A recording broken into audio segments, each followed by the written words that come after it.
Hi everyone, this is Dr. Merhut with Elite Sports and Spine Chiropractic. I'm here with Dr. Keklak today with our Elite Education series. Today we're going to be talking about posture exercises. So a couple weeks ago we talked about upper cross syndrome and poor posture and basically those shoulders being rolled forward, the head being forward, having a lot of stress and tension in the back of the neck, the shoulder areas between the shoulder blades, headaches, shoulder problems, all that kind of stuff correlates with poor posture.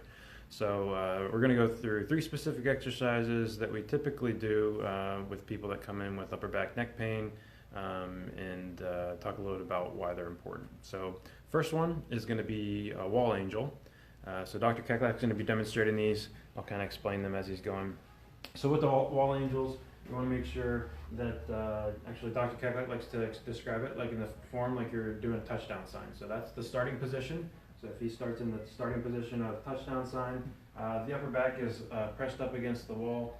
You can take a little half step off the wall and kind of lean into the wall for this so that the upper back is pressed up against the wall. And then we also want the backs of the forearms right about here to be pressed up against the wall too, and pinching those shoulder blades back in that starting position. Then we're going to lift the arms up. As we do that, you're going to feel the tension through the upper back and shoulder blades as you do that, and then come back down as far as you can go as well. So this motion alone helps retrain the shoulder blades. So the scapula, they should move in a motion like this as you're moving the arms up and out.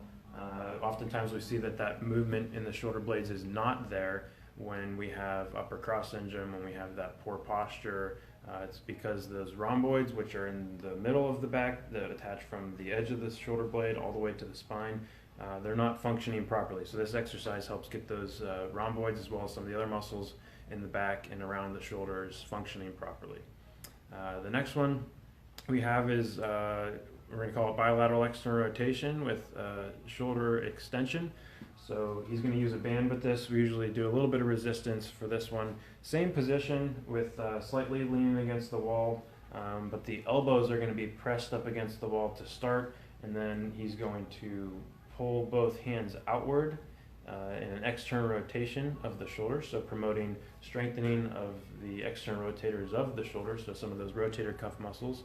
And then from that position, he's going to press his body off the wall. And you can't really see it from this position, but he's going like this, and then he's pressing off the wall. So the only thing touching at that point is his elbows. So that really engages everything in the posterior chain, and by posterior chain I mean the extensors in the back, the rhomboids, the external rotators in the shoulder. So all that is in the back. So we want to promote strengthening those areas so everything is not so rolled forward.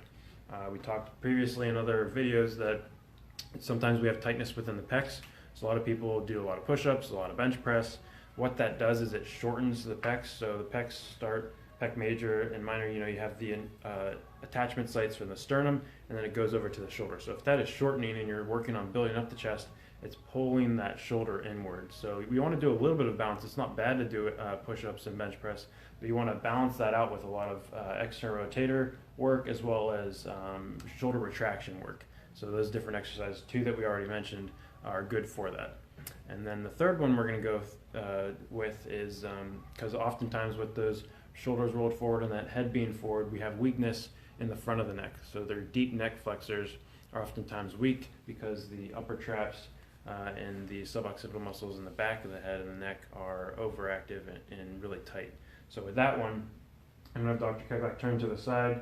I describe it as if someone's poking you in the eyeballs, you want to try to get away from that motion. So it's going to engage the muscles in the front of the neck, and if he does that, you're going to notice that it comes straight back and almost like making a double chin.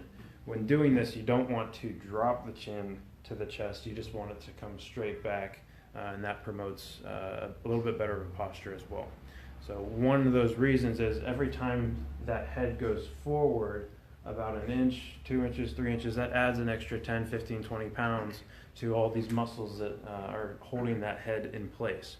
So we want to promote more of a backward head posture as well as the shoulders roll back in that. So the ear should actually be in line with the shoulder.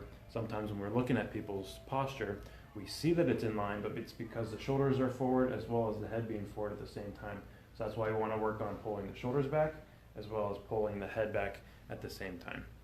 So these are 3 simple exercises that we typically give for poor posture. We see it every single day. People are on their cell phones, people are on their tablets, people are on laptops. It's something we see all the time. So if you have upper back pain, if you have neck pain, if you have headaches, shoulder problems, all that kind of stuff, these are 3 good exercises that you can do to help eliminate some of that stuff.